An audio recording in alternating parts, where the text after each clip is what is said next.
and welcome to Play Something Country, the podcast by Canadian country fans for Canadian country fans. I'm your host, Ryan Shantz, and on today's episode, I'm once again joined by the fabulous, one and only, our dog, Riley Shantz. You did give yourself that nickname. I don't know who gave me that nickname. Our dog? Yeah. No, but I'm talking like the nickname, like your intro. Oh. Because you were walking in when I was practicing. We'll change that next time. We're keeping that. The fabulous one and only our dog. We're keeping that. Okay. That's how it's going to be for next time. All right. But yeah, apologies for the 2-week break. Life got in the way, and up in the north, we celebrate Thanksgiving in October. But we are doing another concert review today, and it's a little extra special because this time we both attended this one. Last concert, we actually both attended together. Still James Barker Band. Would have been at Rodeo. Dean Brody, yeah. Over about a year ago now, or just over a year ago, because it was in September last year. When we were together, yes, because we weren't together for Luke Combs and everything else. So Manifest? Well, not really, because I guess. For a song or two. But yeah, now this one wasn't no sold out show like we were just talking about. It was more like a small town throwdown, more or less. Sold out. Well, not a sold out stadium show. No, yeah. It wasn't like a stadium show. It was more of a small town throwdown in the quaint little town of Stratford, Ontario. On September 30th, we saw the fantastic James Barker Band once again. For me, that was my 4th time. And for you, that was your... Numero 5. Numero 5. As I believe. Which is crazy. Yeah. Because for me, it's been 4 times in a year and a half. Yeah, that's a lot. That's a lot, yeah. Which is crazy. Well, for you, it's your 4th time in a year and a half, too. Because every time I've seen them, you've been there. Yeah. But, I mean, and then it was Music in the Fields was the first time you saw them. But it'll go same order as we did last time. Obviously, do you remember how we did it last time? Kind of, sort of, maybe. We'll go through the categories: opener, headliner, set list, atmosphere, before and after the show. Yep. Rate them all on a scale of 1 to 10. Sound pretty straightforward? Sound good? Mm-hmm. All right, so let's get right into this with the opener performance. Now, best thing about the opener performance was the name. Small Town Strip Club. Yep. Fantastic. What did you think of them? They were definitely... it's hometown crowd, so they had that behind them. Yeah. If I had listened to their music before, which we did not do, of course. We didn't know that there was an opener. We did not look into the opener. But it was loud. Oh, yeah. It was... Because they're what? What would you class their... I would class them as rock, but their one song, which was more country, was really good. Their Hey She. Yeah. That was a really good song. They have good music. They're definitely it's so weird because it looks like I've seen the lead singer before. I don't know why, but they were good. They were a good opener. If I don't know, it's like if small town here had someone open, you'd be super hyped for them. Well, and you would know about them and support them. But that was the one thing that was the first thing you said. It's just why don't we do something like this? Yeah. Why can't our town do something like this? And I mean, you're absolutely right.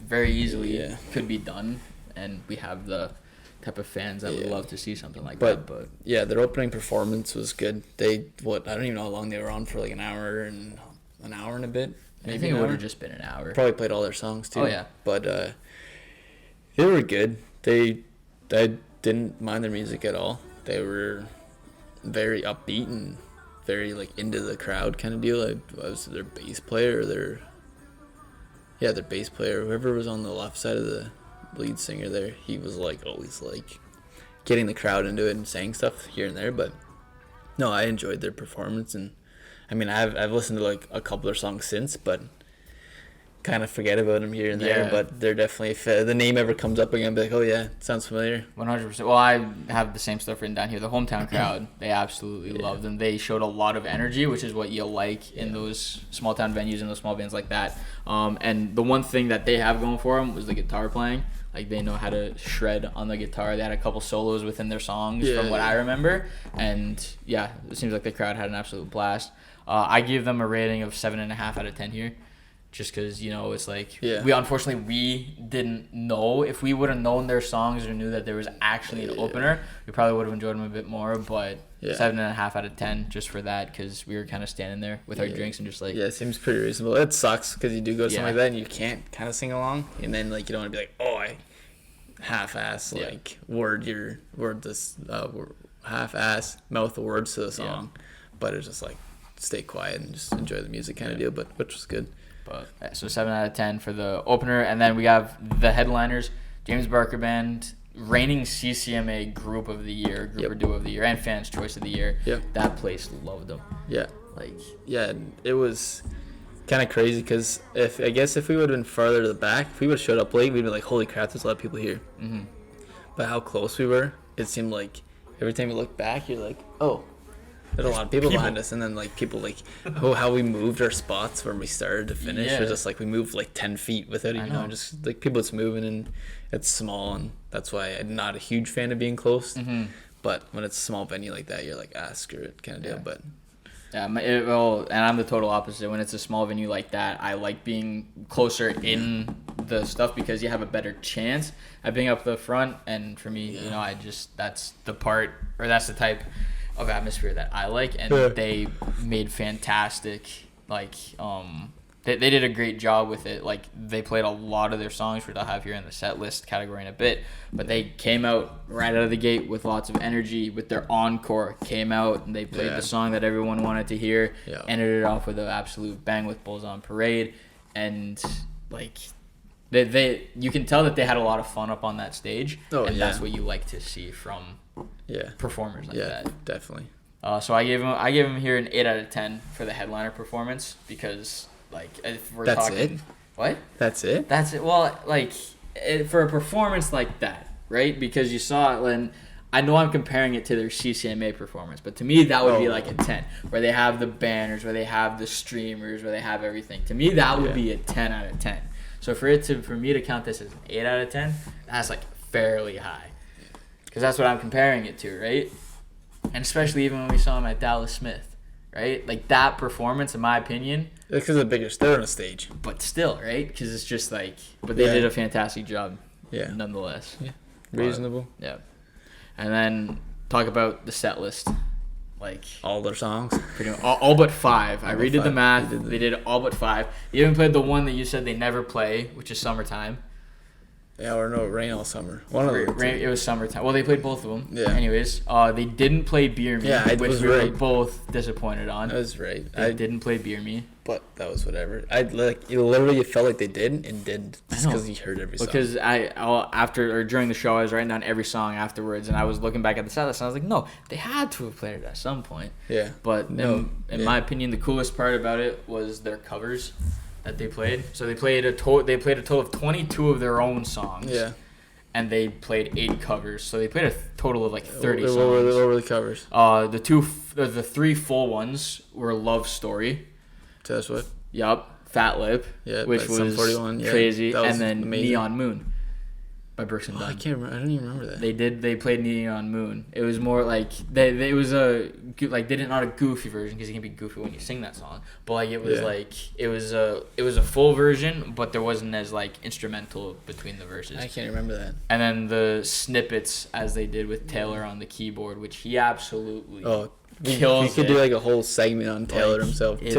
I was gonna say this. I was thinking about it like on the way home, because it was a podcast. But like, I don't know. I've never been to many concerts where someone covers a lot of songs, but Taylor could probably cover every single song there is out there, and you would be like, "Oh, this guy wrote the song." Yeah, 100. Well, because you had Still the One by Shania Twain, which was the first one that he played. Because they did that little set where they took their instruments off. Taylor sat down on his piano, played a bit. Then we were in Stratford, so you can't be in Stratford and not play a Justin Bieber song. So they played Baby, which I totally forgot. I was like, "Oh yeah, this is totally where Justin Bieber lives or lived growing up." They played Say It Ain't So. Yeah, that one they play a little bit. Drops of Jupiter. And then at the very end of the show, Bulls on Parade. As always. Which me seeing them, they've only played twice.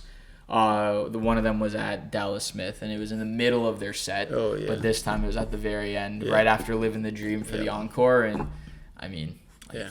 That was awesome. Like I said, shout out to Taylor, because that guy is literally like, you go out there and like, he killed like every single song. Like, no matter what it was, but like he puts his full heart and everything into the song. Yeah. And you could have that guy like sing every single song. Like you could give him any song and he could just like, you would know he would kill that song like to perfection. So 100%. And that's amazing. That's what you want, right? Yeah. You want that variety within it, and which is why I have the set list at 9.5 out of 10. Oh yeah, just because of the No Beer Me. Because they play No Beer Me, it gets docked half a point because you and I both love that song. Yeah. But 9.5 out of 10. Like he did, they all did fantastic. But him sitting at that keyboard and doing his thing, it was and awesome. It's great that they can do that, where they can just like, they have the perfect fan base in the crowd, where like they know. As a fan, you gotta know that James Berkman's not just gonna go out there and sing all their songs. Yeah. Like they're gonna throw a random, like they said, like they learned some 41 like 2 weeks before, or a couple weeks before Akita Ball or whatever. Yeah. And then like it's like, oh hell yeah, they're playing like some 41 songs that they like to play, that they have fun playing, which is great that they can go and do that. Yeah. So 9.5 out of 10, no question about it. The atmosphere, you can't go wrong with the small town crowd. We touched on it at the beginning with the opening set, but even through the entire thing, like the everybody was there to have a good time, and that's what you like to see. I wasn't drunk enough, of course, because I was driving, but I don't know if you remember, there was this one guy that was like beside us, and he's just like constantly like, bumping into me. I'm like, okay, get the hell out of here, like, and I'm a small guy, so when I see a big guy, I'm like, well, I'm just gonna stand here, but it's just like kind of like bumping around. I'm like, and you knew this guy was like heavily intoxicated, but it's just like, other than that, if I was drunk, maybe I'd been like, oh yeah, hell yeah, this guy's like just chilling. But it's just like, it was definitely a small, I don't know, I don't even know if it was small, like I don't even know how many people were there. It was a sold out show. Like they did say it was sold out. You wonder how many people they could fit in that room. Exactly. Well, that's the thing, right? Because you got to think of like capacity of the room versus legal capacity of the room, right? But it was the atmosphere was like, it was alright. Like I wasn't like, oh, it's a great. Like, everyone was there singing along and stuff like that and having a good time and hooting and hollering. And it was small, so it was. What do you think was a better atmosphere, Meadows Fest or that place? I don't know. I like the outdoor venues because like I'm a little bitch because I'm gonna have to start wearing earplugs when I go to concerts and stuff like that, because by then it's like my hearing's already gone to shit and very sensitive. So when I'm like, we were that close, I'm like, oh my gosh. And I looked at the people, like those, like, what were they, like 8-foot speakers? They're huge. And I was like, holy crap. There's people like right next to them. What, like this far? Yeah. This far from there? I was like, holy crap. Are these people not deaf? Yeah. And I did look behind them and I was like, oh, there's a guy wearing earplugs. I was like, man, I feel better about myself if I ever did that in the future. But I like the indoor and outdoor, but outdoor had us a lot of people. Mm-hmm. And I don't know. The indoor small amount I think is better but like it'd be sweet to go to Kita Ball or something like that, like a small like bar and just a stage and kind of deal. That I don't know. It was good. Like I enjoyed it, but yeah, it was fun. For the atmosphere, I have here at a 7.5, 7.5, just because it's again one of those things where because it was in like the hall of the Stratford Arena, if that makes any sense. It was a weird venue because it was the first time I've ever been in a venue like that, but they were able to capitalize on it and do what they wanted to do with it, and I mean, you got to give them props to that. Yeah. So, nice 7.5 out of 10 there. And finally, which is the segment the category I'm most excited to talk about, the before and after show experience.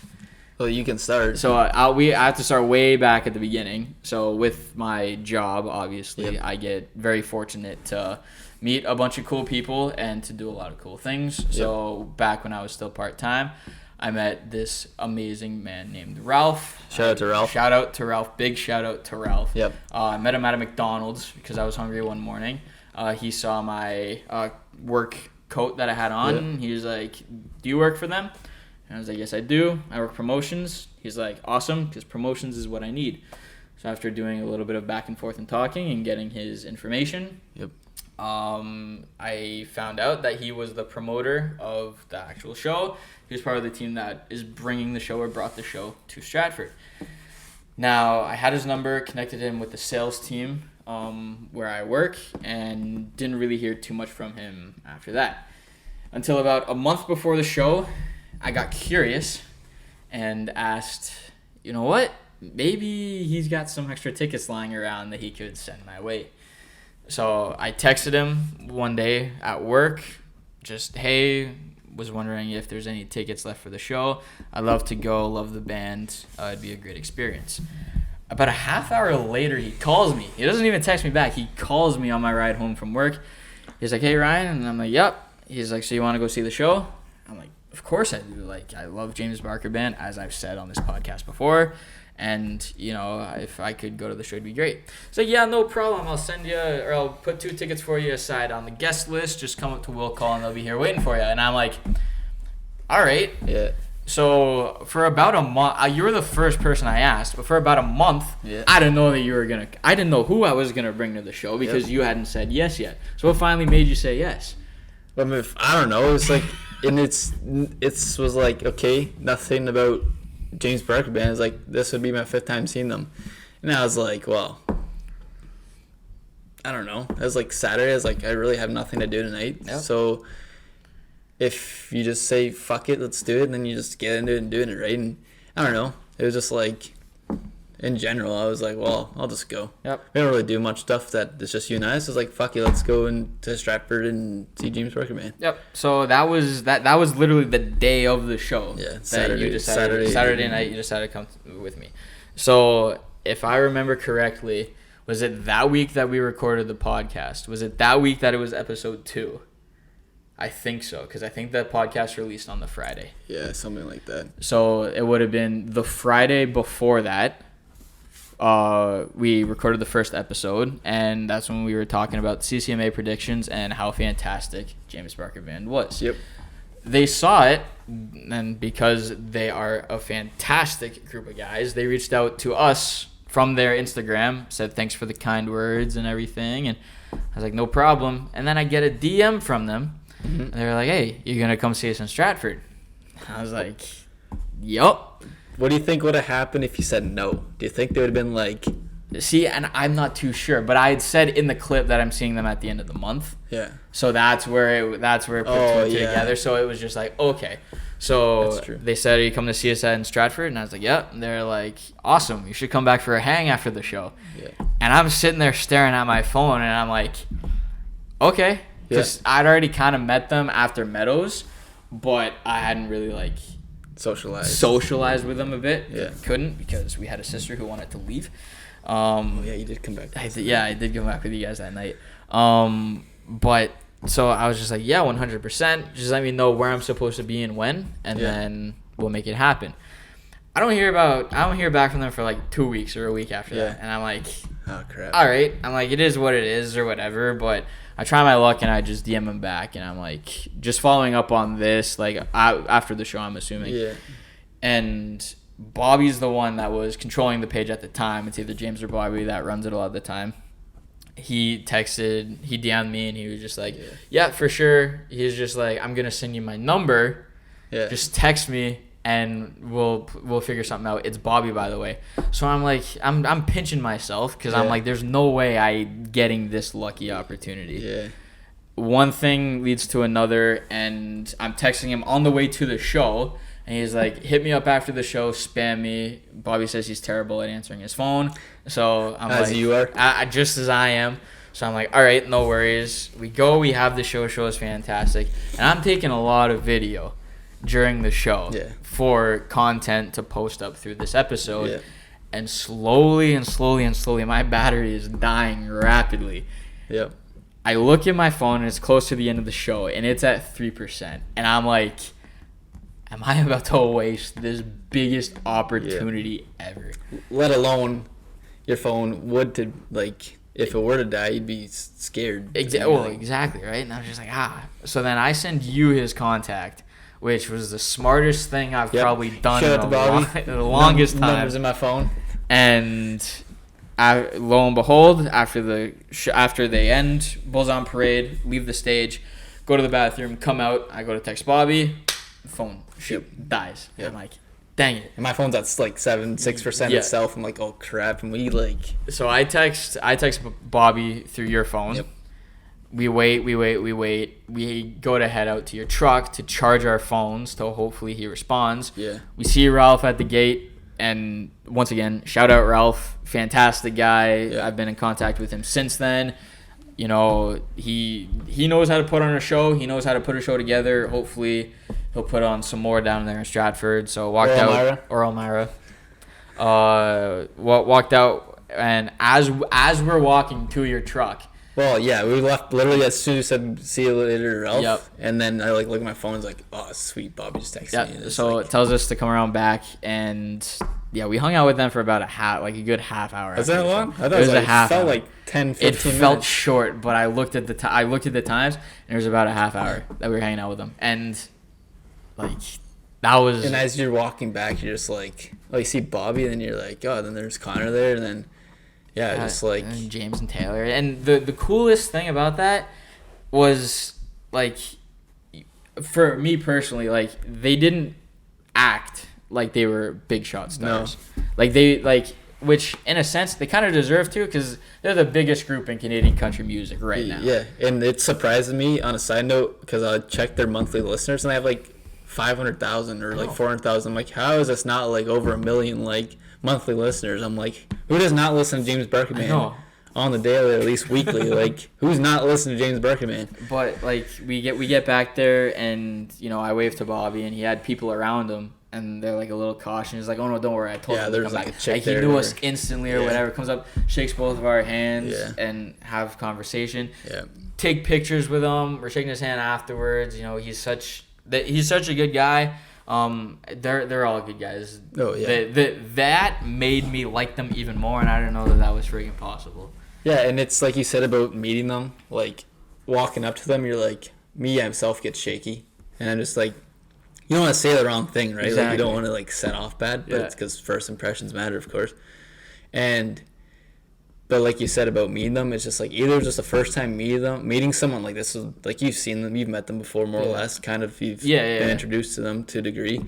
I've never met anybody in my life that high, not high, but that like in the industry anywhere in life that's like so it's like me meeting someone for the first time and it like we talked about it didn't hit me as much as it hit you because you kind of were expecting it and I was just like if it happens it happens and not knowing we'd meet all four of them, just like maybe just meet with Bobby or whatever kind of deal. But for me, it was just like, it's like it's still one of those things like, oh, nice, met James Berkman. But it hits you different because it was my first time, and it's just like you don't know what to feel afterwards because you're like, oh, you just feel like that opportunity is just like, oh, will I ever get something again, even to meet them or see them again or just like talk to them again would just be sweet. But like for me, for you.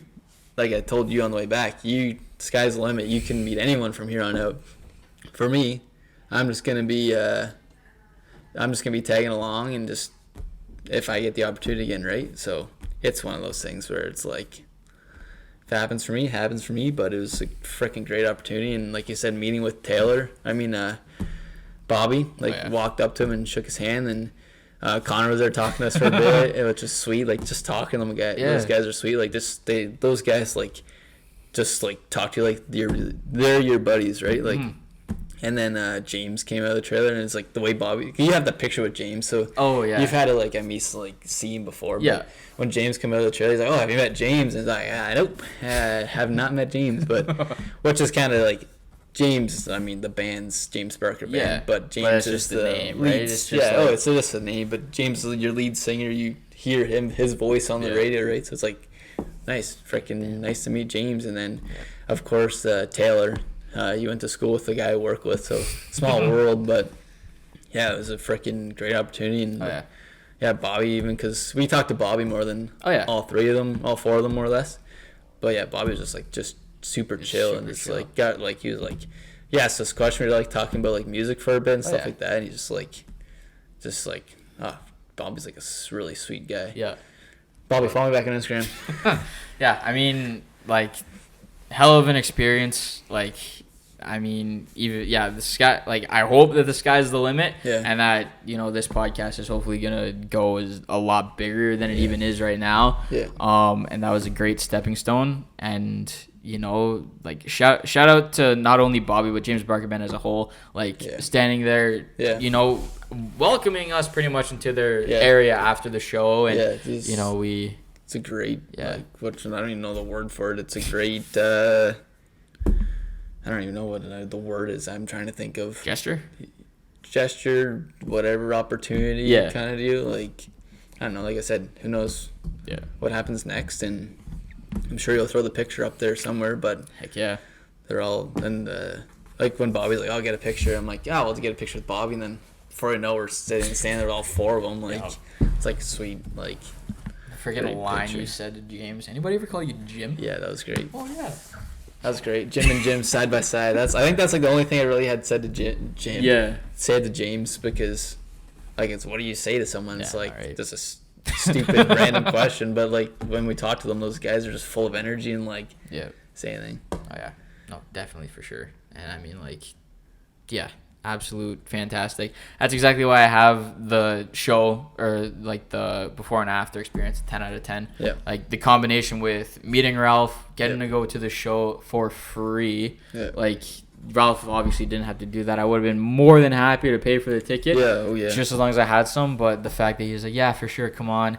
And then, getting to hang out with the guys after, like, and that's what it was. It was a hangout. It wasn't like it was a meet and greet, take a photo and leave. Like, we went back, we hung out, we talked with them. Yeah. We shot the shit with them, which was phenomenal. Have to have a beer with them next time. 100%. I was like, oh, maybe we get a chance to maybe have a drink with them, and then I was baby steps. Baby steps. And that's that. Even though for the rest of the show I didn't give them all 10s, but that overall show experience as a whole, 10 out of 100 out of 100. Like how often you get to hear them play their whole play or whole discography, and then get to hang out with them and talk with them exactly. after. Like, you don't get that too often, but absolute experience. Thank you, James Barker Band. There's a reason why you're my favorite band. Yes, I am biased. I don't care, but you guys are absolutely phenomenal. You deserve to win Group of the Year this year, 100%.